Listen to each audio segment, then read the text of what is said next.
Thanks for all coming here.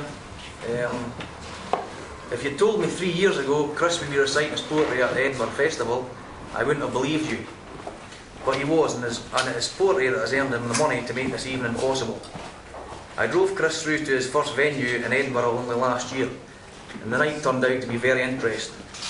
Chris silenced the audience, however, that's because he forgot his words halfway through his poem. I was disappointed as he had recited the poem several times on the journey down without a problem. However, he didn't let this beat him. 2 days later he went back through to Edinburgh and stood up in front of an even bigger audience at the Café Royal and constantly made a huge impact on the audience. He continued travelling through to the capital on a weekly basis, gigging at various venues, and received very positive feedback from the crowds he attracted. Circumstances then found Chris living at a homeless hostel in Edinburgh, being fed daily at a convent and living at the worst possible side of a life imaginable, but yet at the most important view of what life is. He did not give up his interest despite the desperate conditions and continued to write and recite at the summit of Arthur's Seat with his four-legged companion Mojo Flo. He descended down daily and performed his poems at various venues throughout Edinburgh Festival, and with that time Chris performed alongside other poets in the official Budweiser beer tent. After the beer festival was over, there was a long personal struggle for Chris. Then, just when everything was looking so bleak, Chris was approached by a TV filming crew filming homeless people and their relationships with their animals. Shortly after this, the Mother Superior of the convent Chris visited daily entered Chris into a competition. He won, and that is the reason you're sitting here right now. Chris has worked with young and old, and although he feels he has had no impact on trying to change some things, I know he has, and I know he will continue to try and change the attitudes of many people through his poetry and artwork. I would personally like to take this opportunity to wish Chris all the best for the future and hope his road becomes easier from now on. Now I'll let you decide, as I may be slightly biased towards a friend. It gives me great pleasure to present to you in collaboration with Clearwater Studios and CICR Limited, a Scottish poet without his dog, Mojo Flo.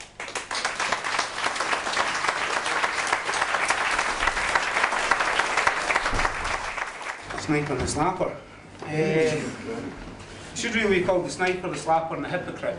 The reason for that is because the guy who's given this verbal threat, he threatens them with the dojo code. And the dojo code is to endeavour, be faithful, respect others, refrain from violence, and seek perfection of character. But this is what people speak like to each other.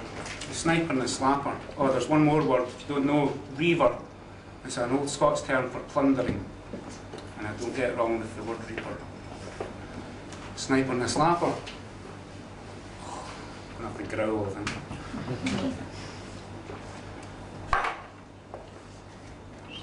I walked through the swing doors of an Affy. If you didn't ken, it's an army cafe. I seen the bloke wearing a beret at tutu sass and shouted to him, "Go outside now, I'm going to kick your fucking ass." Go look with poor fucking soul. I'll meet you a visit when you're bed in hospital. I didn't care to accept your offers again. I'm fucking this up, I shouldn't have that whiskey.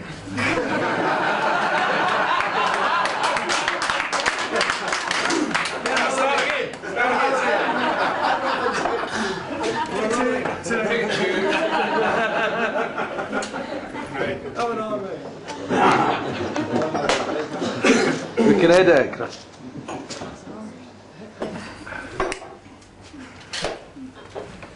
I walked through the swing doors and Affy again.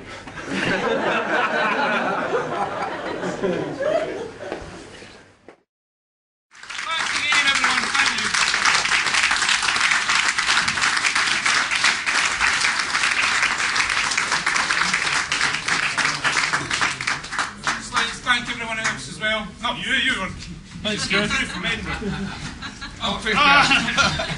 Who's next?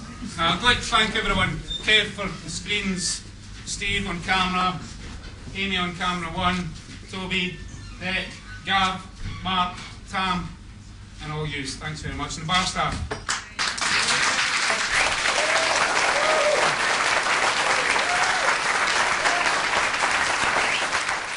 The action. Alright. Okay. Okay. Right. Are you good to go? Action! action. Right. What did you think of that? Well, I'd have brushed my hair if I'd known you were going to ask me to do this. Before I came here, I was told I was coming to a poetry reading, and I did kind of think, what the... You know, once I got here, I've had a thoroughly good time. He was absolutely brilliant, and I specifically liked the sniper and the... Still shocked after the slapper and the sniper. Too many films. Is that the first time you've heard it? No, I've got it on CD at home actually. I know it word for word. Go on then.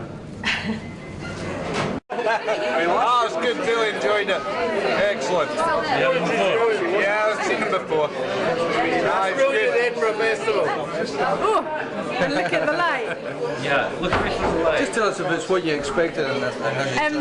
No, I've heard Chris's poetry before, but I've always been drunk when I've heard it, so it was really good to hear it sober, and it made a lot more sense. It resonated through, brought a few tears to the eyes, so yeah, it was top notch. Gary, what did you think of that, man? I thought it was excellent. Definitely one of the up-and-coming poets in Scotland, like, and glad to be part of Perth, you know, his hometown. I thought it was excellent, like, really, really good. Strong words. Well done, by the way. Apart from the last fucking fucked up, like, isn't it? It's just brilliant, man. Just emotionally charged words, and the descriptions are just really good. That's poetry, right? I'd love to say it was surprisingly entertaining, powerful, poignant, thought-provoking, very well done up. Yeah. Hello, was that what you expected tonight?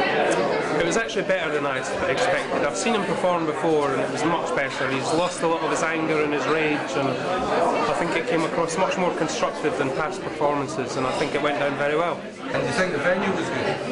Yeah, I thought the venue was excellent. Yeah, I thought it was perfect, in fact, and with such a good turnout, it just made the atmosphere very well. It's very good as well. Okay, I'm seeing a slight resemblance here from the poet and yourself. Did you say you're a little biased on this? Well, yeah, I am a little bit biased because I'm his brother, but I'm the good-looking one. So he would have got a better reception if it was me reciting his poetry, I'm sure. It felt really powerful, like right into my soul, and it was so good. It's just so powerful, and I really wish him well. I think he'll go really far with this. Yeah, he's normally a quiet guy, and then when you see him doing that, you know, it's... Normally a quiet guy? No. You don't know him well? No. Do you know something I don't? I don't know, it's Oscar Wilde was saying Melbourne got some of us are looking at the stars, and Chris has been there and he is now looking at the stars. It's an inspiration. He really is an inspiration. What he's been. Okay, And you're on time, man. Okay, well, Was that what you expected tonight? to be honest with you, I had no expectations when I came in here, you know. A friend of mine invited me down here, and you know, just said it was a poet reading, so I came down, and to be honest, the guy blew me away, you know. He's such a talented guy, you know, he's got such a gift for words, and when I found out, you know, that he's going to be recording for the Edinburgh Festival as well, I thought that'd be a very, you know, it's almost as much a responsibility for us as well as him to be able to put word of mouth out, you know, to give him this kind of support that he deserves, because he does deserve it, you know.